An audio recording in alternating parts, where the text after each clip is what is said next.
예수님께서 우리를 무지하게 사랑하십니다. 근데 우리는 그걸 잘 인식을 못해요. 그래서 예수님이 우리들에게 그걸 인식시키기 위해서 참 여러 가지 방법들을 쓰시고 그 절정에 이제 십자가가 있습니다. 예수님께서 공생애를 사시는 동안에 우리를 너무 사랑하시는데 사랑하시는 것을 우리에게 깨우치고 그 사랑에 반응하게 하기 위해서 여러 가지 비유를 말씀하셨습니다. 그 중에 누가복음 같은 데 보면 우리가 흔히 돌탕이라고 그래요. 돌탕, 돌아온 탕자. 사랑이 지극한 아버지와 또 제멋대로 사는 그 아들, 무한한 사랑의 그 아버지를 통해서 내가 너희 많이 사랑한다, 돌아와라, 그런 비유가 있고, 또 포도원 주인과 이 품꾼의 비유가 있어요. 하루 중에 이제 하루 품삯에서 1시간 일한 자에게 하루 품삯을 다 주십니다. 나는 너희를 차별하지 않고 끝까지 완벽하게 사랑한다. 이런 내용들이죠. 그리고 요한복음 15장에 보면 이제 포도나무와 그 가지로 예수님과 우리의 관계를 설명합니다. 열매는 가지가 맺습니다. 누리는 것은 가지가 누립니다. 어디에 어떤 나무에 붙어 있어야 되는가? 포도나무, 예수님에게 붙어 있으면 우리가 쉼이 있고 누림이 있고 열매가 있다. 그런 비유들입니다. 오늘 이제 성경에도 오늘 우리가 본 말씀에도 보면 예수님과 우리의 관계, 예수님 우리는 정말 사랑하시는데 이 사랑을 우리가 잘 인지하지 못한단 말이에요. 그래서 내가 너희를 사랑하는 것을 목자와 양이라고 하는 이 관계를 통해서 주님께서 우리에게 사랑을 깨우치십니다. 여러분, 구약 시대에는 직업군이 크게 두 가지밖에 없었습니다. 하나는 곡식 농사를 짓는 직업이었어요. 농부라고 할 수 있겠습니다. 또 하나는 양을 치는 이 목양하는 목자의 직업. 크게 두 가지 직업이었습니다. 물론 이제 오늘날이야 이 직업이라고 하는 것이 가짓수가 셀 수 없이 많습니다만 크게 먹고 사는 문제에서 땅에 곡식 심고 이거 정착민이죠. 보리와 밀을 추수해서 먹고 사는 거. 그다음에 이제 나무 열매는 이제 포도나무 열매라든지 무화과라든지 이런 걸 이제 열매를 따먹는 농부의 것과 그다음에 양을 치는 거죠. 목양, 염소도 치고 양을 치는 두 가지 생업이 있었어요. 지금 예수님께서 이스라엘 사람들에게 내가 너희 정말 사랑한다, 내가 나하고 너희 관계가 이게 보통 관계가 아니다라고 하는 것을 가르쳐 주시기 위해서 선택한 비유가 그들이 일상 속에서 생업으로 가지고 있는 그 중요한 한 가지 직업, 양을 치는 것을 통해서 나는 목자이고 너희는 양이다. 목자이신 예수님 그리고 양인 우리들과의 관계, 이 관계가 얼마만큼 중요하고 친밀한 관계인가, 그것을 이제 설명해 준다고 하겠습니다. 1절에 보시면 내가 진실로 진실로 너희에게 이르노니 문을 통하여 양의 우리에 들어가지 아니하고 다른 데로 넘어가는 자는 절도며 강도다. 무슨 말씀인가 하면 우리가 양이잖아요. 비유에 의하면 양인데 양이라고 하는 나에 대해서 관심 갖는 사람들이 또 있다는 거예요. 원래 양에 대해서 관심을 갖는 사람은 목자만 있어야 되는데 그렇지 않다. 목자는 우리를 보살피고 챙기고 또 꼴을 먹이기 위해서 수고하고 이 목자인데 그런 목자만 있는 게 아니고 우리를 해코지하고 우리를 어렵게 만들고 우리를 이용해서 무엇인가 자기를 이루기 위해 하는 그런 또 한 그룹이 양에 대해 관심 갖고 있다. 그런 말씀을 지금 하고 있는 것입니다. 그러면서 성경 1절 말미에 보면 그런 사람은 절도며 강도다. 그러니까 지금 예수님께서 너희 양이잖아. 양인데 양을 잘 키우는 목자도 있지만 너희를 해코지하는 강도도 있어. 양에 관심 가진 양극단적인 그 한 극단을 지금 예수님께서 설명하시는 것이죠. 그러면 우리가 양인 우리는 그럼 어떻게 해야 되는가? 저것이 목자인지 강도인지 절도인지를 우리가 잘 분별해야 하는 거죠. 그리고 신중해야 하는 것이에요. 조심해야 하는 것입니다. 말씀드린 대로 목자는 양을 잘 챙기는 그런 사람이죠. 돌보는 사람입니다. 그리고 양이 위험에 처하게 되면 그 양을 구하기 위해서 온갖 희생을 다하는 사람이 목자입니다. 그런데 절도는 어떤 사람인가 하면 자기의 욕심, 자기의 이익을 목적으로 해서 양을 희생시키는 사람입니다. 이걸 이제 대비해서 말씀을 드리면 자기를 희생하는 사람은 목자고 양을 희생시키는 사람은 이제 강도다 하는 것이죠. 그러면서 10장 1절과 2절에서 목자와 강도를 구별하는 방법을 예수님께서 말씀해 주셨어요. 어떻게 구별하는가? 하나의 이제 예수님이 정해진 기준은 그겁니다. 어느 곳으로 양우리에 들어가는가를 보고 문을 통해서 들어가면 그 사람은 목자고 문이 아닌 다른 곳으로 들어가면 그 사람은 강도다. 이렇게 예수님께서 목자와 강도를 구별할 수 있는 그 지혜를 가르쳐 주신 것입니다. 그러니까 목자인지 절도인지 목자인지 강도인지를 분별할 수 있는 것은 출입문이 중요합니다 하는 거예요. 목자는 출입문으로 들어간다. 문으로 들어간다. 그럼 이제 여러분 중에 이제 머리가 돌아가시는 분은 아니 목자도 담 넘어갈 수 있잖아. 있어요. 근데 지금 그럼 이게 틀린 거잖아요. 여러분 그 우리 애가 보면 그렇게 담벼락이 그렇게 높지가 않아요. 양만 뛰어넘지 못하도록.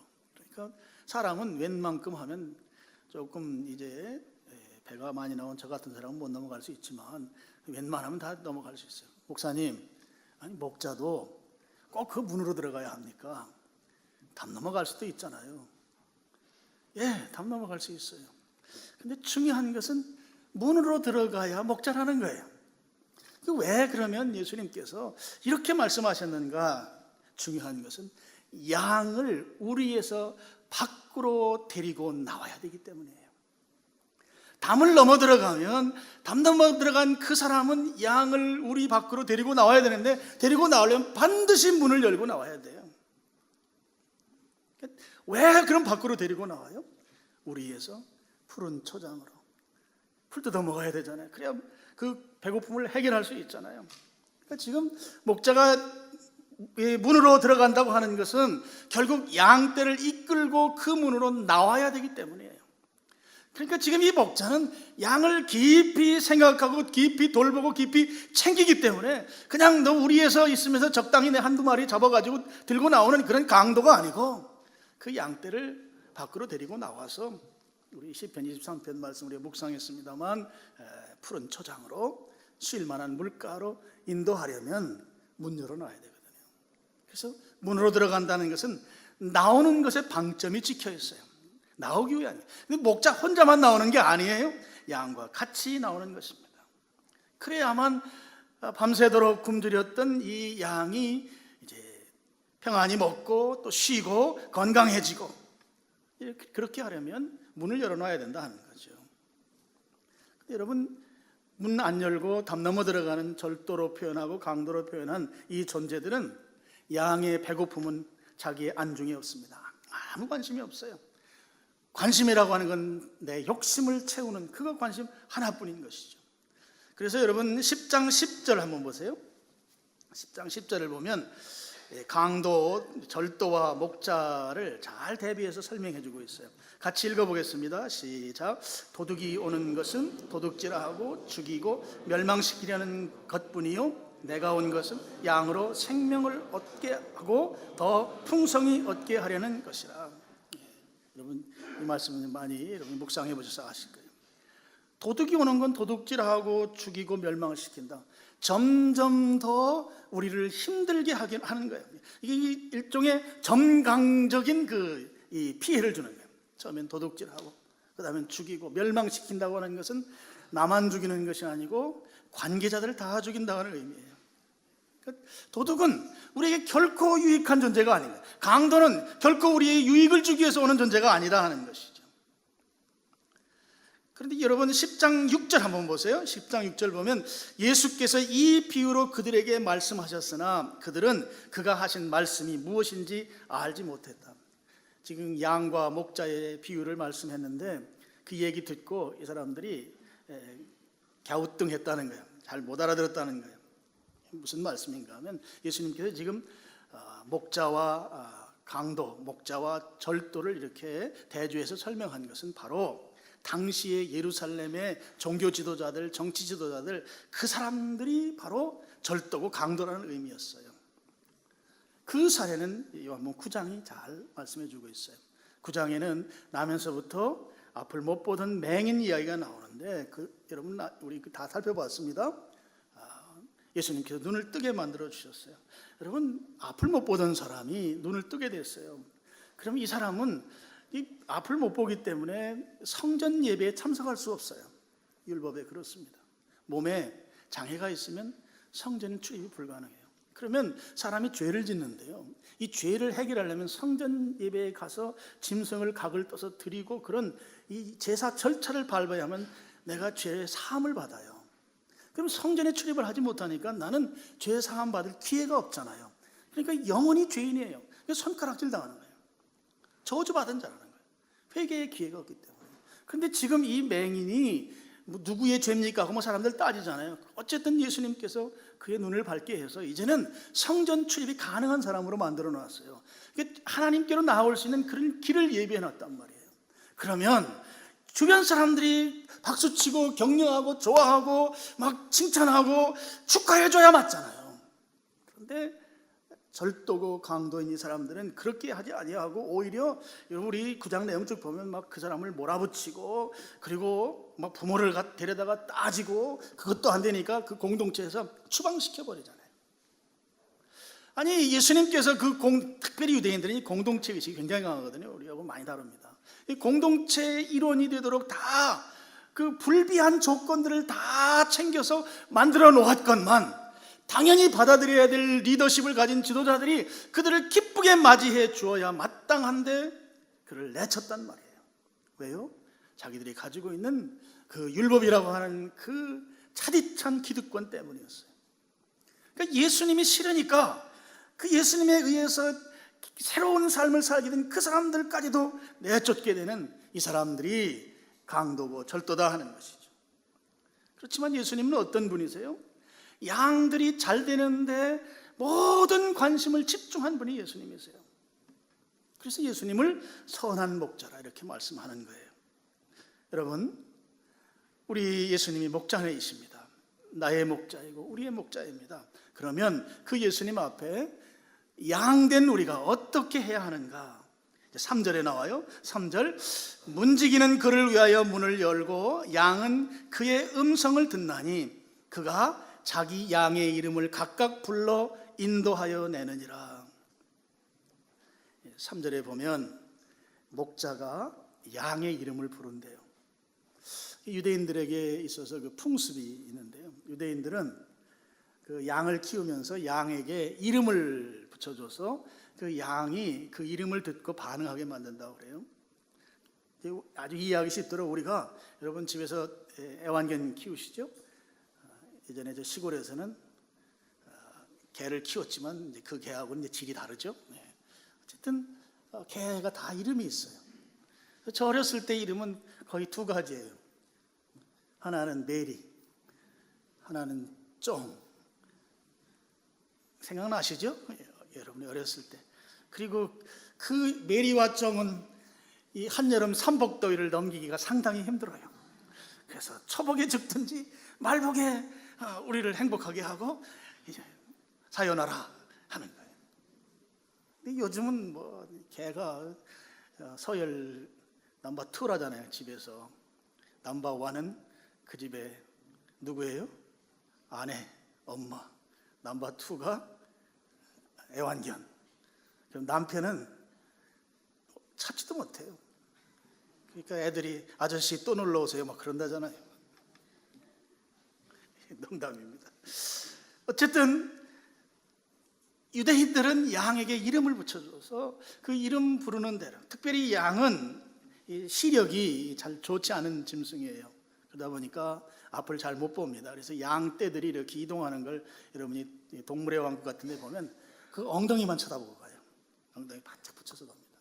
시력이 좋지 않아서 그래요.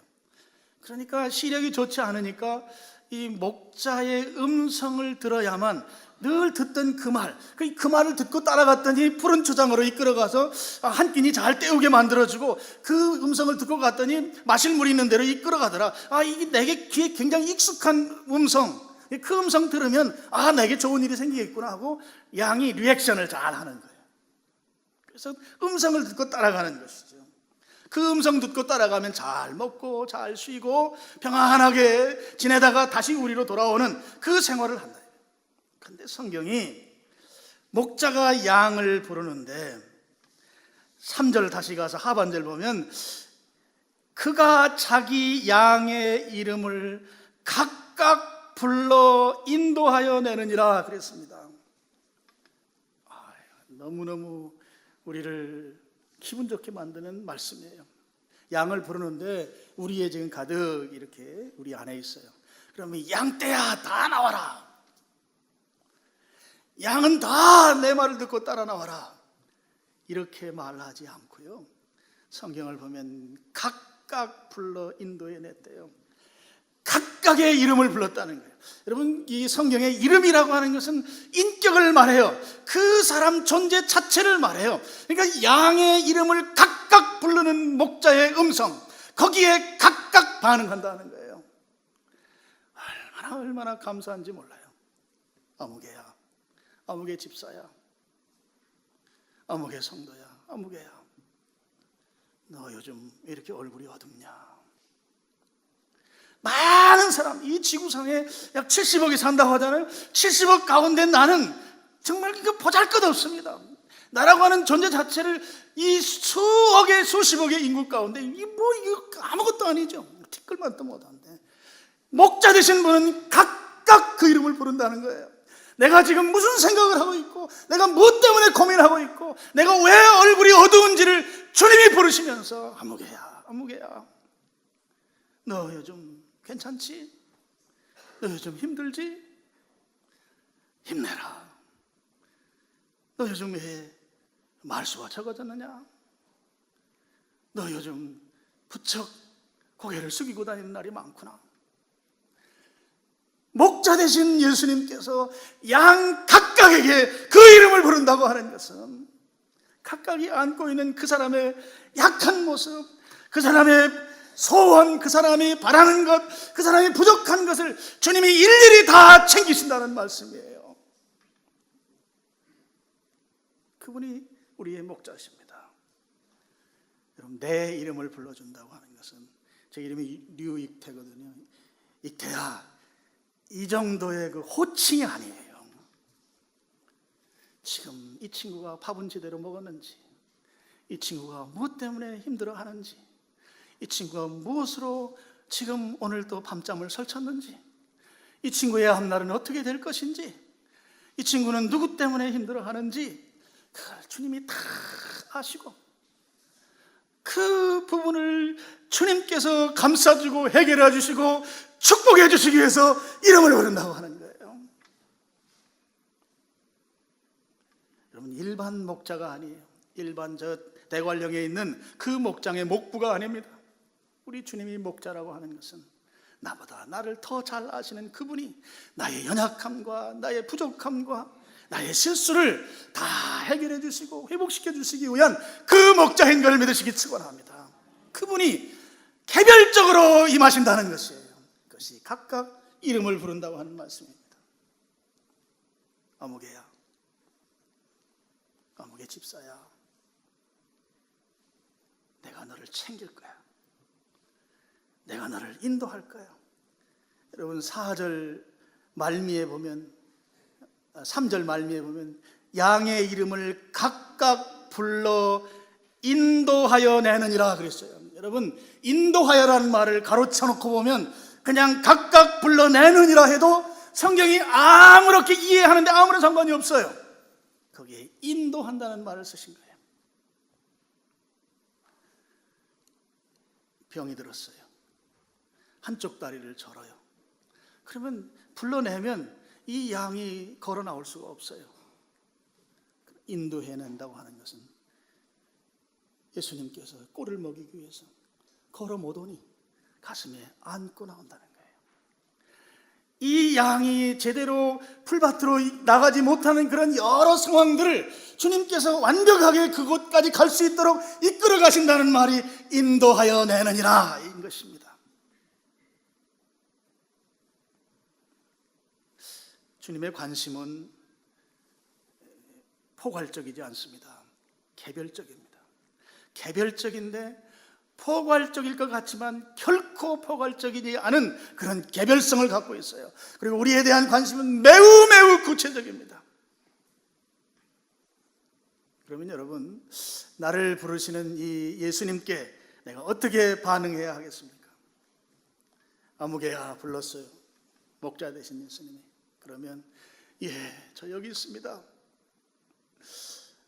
저를 불러주셔서 감사합니다. 제가 목자의 음성을 기다리고 있었습니다.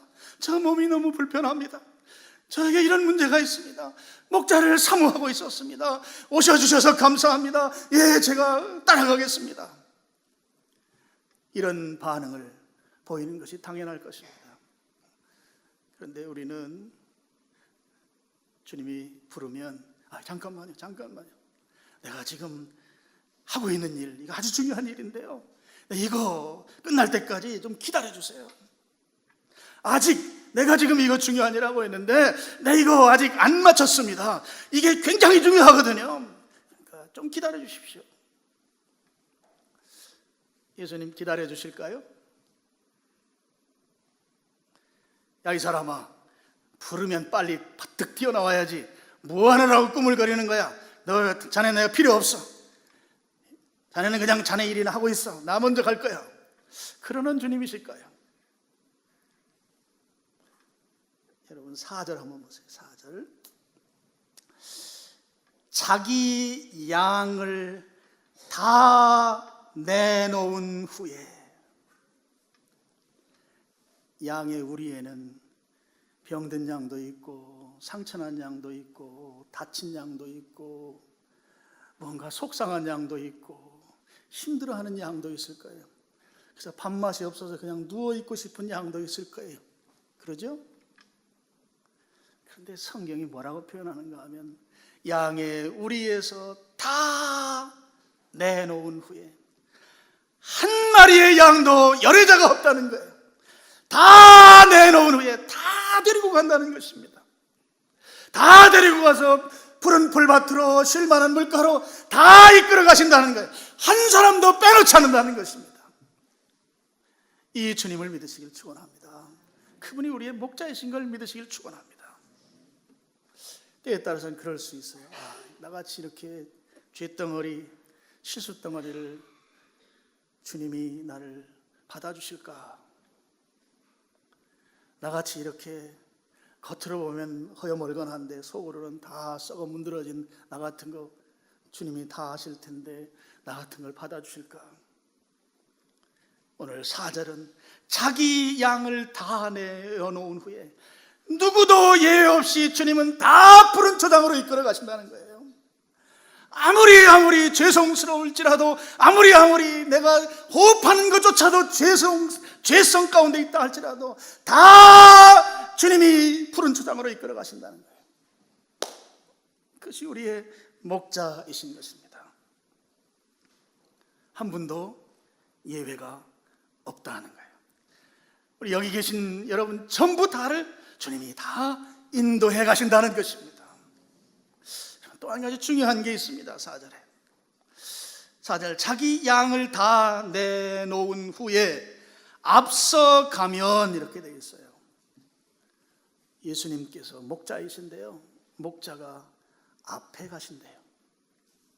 앞에 가신다는 거예요. 목자가 앞에 가고 양이 뒤따라갑니다. 당연히 그렇지, 우리 그렇게 생각할 수 있습니다. 근데 그 반대의 경우도 있을 수 있어요. 양떼를 앞에 몰고 목자가 뒤에 갈 수도 있어요. 근데 굳이 성경에서 다 내어놓은 후에 목자가 앞장서겠다고 하신 이 말씀의 진정한 의미는 이런 것입니다. 여러분, 양떼를 몰고 가고 목자가 가고 있어요. 그러면 목자가 갈 수 있는 길이 있고 양이 갈 수 있는 길이 있어요. 이 말씀은 무슨 말씀인가 하면 양이 갈 수 있는 길로 가겠다는 거예요. 이제 뭐 어린이집 교사들 이제 가끔 이렇게 아이들 데리고 야외 공부하러 나오는 거 이렇게 보는 경우 있어요. 그러면 아이들 쭉 손을 잡고 이제 어린이집이나 유치원 교사들이 데리고 애들 밖으로 나오는데, 가다가 보니까 앞에 공사를 하고 있어요, 길에서. 근데 거기에 이제 큰 뭐 H금 같은 게 이렇게 있고 뭐 그 하수구 통 같은 게 있고 하면 어른은, 교사는 그걸 넘어서 갈 수 있어요. 넘어서. 충분히 그런 장애물이 있어도 그 길로 가면 지름길로 가고 빨리 갈 수 있어요. 어린이집 선생님은 나는 갈 수 있지만 아이들은 그 길을 못 가요. 또 가다가 잘못하면 다칠 수 있어요. 그러면 어떻게 해요? 우회해요. 우회. 안전한 길로 돌아가요. 아이들 데리고. 시간 많이 걸리죠. 또 그렇게 가는 것이 여러 가지로 불편하죠. 그런데 아이들의 안전을 위해서 그 어린이집 선생님은 돌아서 갑니다. 지금 예수님께서 양들에 앞선다고 하는 의미가 바로 그런 의미라는 것이죠. 주님은 충분히 가실 수 있어요. 그렇지만 우리가 못 따라가기 때문에, 특별히 병들고 힘들고 지쳐있는 사람들이 그 길을 갈 수 없기 때문에 우리가 능히 갈 수 있는 그 길을 주님이 앞서서 가주신다 하는 것입니다. 왜요? 주님이 선한 목자이기 때문에 그렇습니다. 그래서 주님 앞에 가시는 것이 우리에겐 축복입니다. 그분 뒤에 따라가는 것이 고난이 아니에요. 헌신이 아니에요. 오히려 우리를 안전하게 이끌어 가시는 주님께서 우리가 갈 수 있는 길을 선택해 가주시기 때문에 우리는 거기에 따라가는 것이 행복이란 말이에요. 그분을 따라갈 때 우리가 안전하게 갈 수 있어요. 그분을 따라갈 때 우리가 푸른 풀밭으로 갈 수 있어요. 그분을 따라갈 때 푸른 풀밭에서 우리가 마음껏 풀을 취하고 배고픔을 해결할 수 있어요. 그리고 쉼이 가능한 것이에요. 마지막 5절 한번 보겠습니다. 5절 보시면 타인의 음성은 알지 못하는 거로 타인을 따르지 아니하고 도리어 도망하느니라.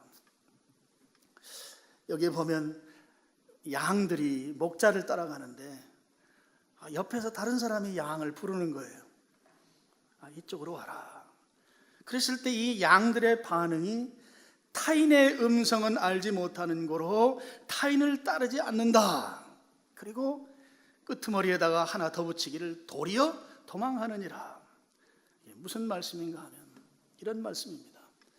예수님을 쫓아가면, 예수님이 앞서가는 그 뒤를 내가 따라가는 것은 내게 참된 행복, 참된 만족이 그곳에 있어요. 근데 이 만족스러운 길을 가는데 자꾸 나한테로 오라는 거, 여기가 더 좋은 거 있다고. 그러면 이 양떼는 나를 향해서 참된 만족을 주고 참된 목자인 그분을 따라가는, 그래서 이 말씀을 한마디로 말하면 오직 양은 예수님만 따르느니라, 이 말씀이에요. 나는 목자 되신 예수님 그분 한 분만으로 만족하나이다, 이런 뜻이란 말이에요.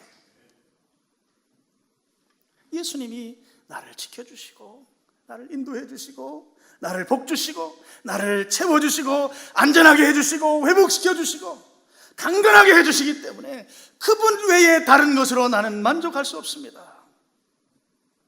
근데 우리가 어때요? 다른 데서 부르면 처음에는 안 쳐다보려고 막 그냥 고개를 돌리다가 한참 가다 보면 이미 고개가 돌아가 있고, 또 한참 가다 보면 이미 주님을 따라가는 길에서 이탈해 있어요. 이탈할 때는 여기가 더 좋은 게 있는가 보다. 그리고 이탈을 해요. 이탈해서 조금 가면 이탈할 때는 그 쾌감이 있어요. 왜요? 우리가 죄인이기 때문에요. 죄인은 죄가 굉장히 반갑거든요. 그래서 그 반가워서 약간 맛을 보려고 갔다가 이제는 낭떠러지로 떨어지는 거예요. 거침없이 힘들어지는 거예요. 그러면 어떻게 해요? 시편 23편에 보면 주의 막대기와 지팡이로 나를 안위하시나이다. 우리 목자 되신 주님은 그래, 너 다른 사람 좋다고 따라갔지, 그래 이제는 내 얼굴 안 볼 거야, 이게 아니고 다시 그에게 가서 그래, 딴 길로 가보니 고통스럽잖아, 그게 만족이 없잖아, 그러니 내가 다시 너를 끌어오니 너 이제 다시 와서 내 길을 따르라. 바로 그 말씀이 5절이라는 것입니다.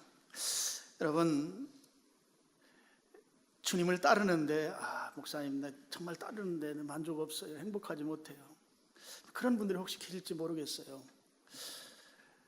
그런 분들에게 또 제가 길게 또 설교를 해야 되겠지만 한마디로 말씀을 드리면 여러분, 주님만 따라가는 게 중요해요. 주님만. 여기 성경에 그랬잖아요. 도망친다고 했잖아요. 오히려 다른 음성을 듣지 않는 수준에서 끝나는 것이 아니고 그것으로부터 도망친다는 거예요. 도망친다는 것은 나로 하여금 나를 행복하게 해준다고 하는 온갖 미사여구와 유혹을로부터 내가 멀어진다는 거예요. 이건 뭐예요? 오직 주님만 쫓아간다는 것이거든요. 그래야 진정한 기쁨이 있어요. 그래야 진정한 만족이 있어요. 거기까지 가신 다음에 그 이야기를 해야 돼요. 나는 정말 주님 한 분으로 만족합니다. 나는 주님이 내 주님이시기 때문에 나는 정말 행복합니다. 주님 한 분만 쫓아간 그 고백 이후에 말하란 말이에요. 마지막으로 이야기를 하나 하고 마치겠습니다. 예전에는 교회가 주보를 만들 때, 여러분 이 이야기 아는 분들도 계실 것 같아요. 주보를 만들 때 인쇄소에 미리 이제 이렇게 우리도 그렇게 합니다. 찍어놓고 그다음에 인쇄소에서 설교 제목 매주마다 타이핑하고 설교 본문하고 뭐 예배 담당자들 이름만 넣어가지고 인쇄해서 이제 교회로 보내는데, 그 인쇄소 직원이 인쇄소에 주보를 맡겼는데 보니까 자기가 인쇄하는 그 교회 주보에 설교 제목이 적히질 않은 거예요. 그래서 그 담당자가 전화를 했어요. 목사님, 이번 주 설교 제목이 기록되어 있지 않네요. 이번 주 설교 제목이 뭔가요? 그렇게 물으니까 이 목사님이 그래, 이번 주 설교 제목은 여호와는 나의 목자시니. 야, 근데 평소에 이분은 설교 제목을 굉장히 길게 정하던 분이었어요. 그래서 목사님, 여호와는 나의 목자시니 그게 다예요? 이렇게 물었어요. 그러니까 이 목사님이 그 전화에다 대고 여호와는 나의 목자시니 네, 그것으로 충분합니다, 이렇게 대답을 했어요. 그 다음에 주일 아침에 주보가 배달돼서 왔어요. 주보를 보고 목사님 보고 깜짝 놀랐어요. 뭐라고 써 있겠어요? 여호와는 나의 목자시니 네, 그것으로 충분합니다. 여호와는 나의 목자시니, 예수님은 나의 목자시니 네, 그것으로 충분합니다. 여러분, 전인격적으로 그렇게 고백하고 그렇게 사시는 여러분 되시기를 주님의 이름으로 축원합니다. 아버지 하나님,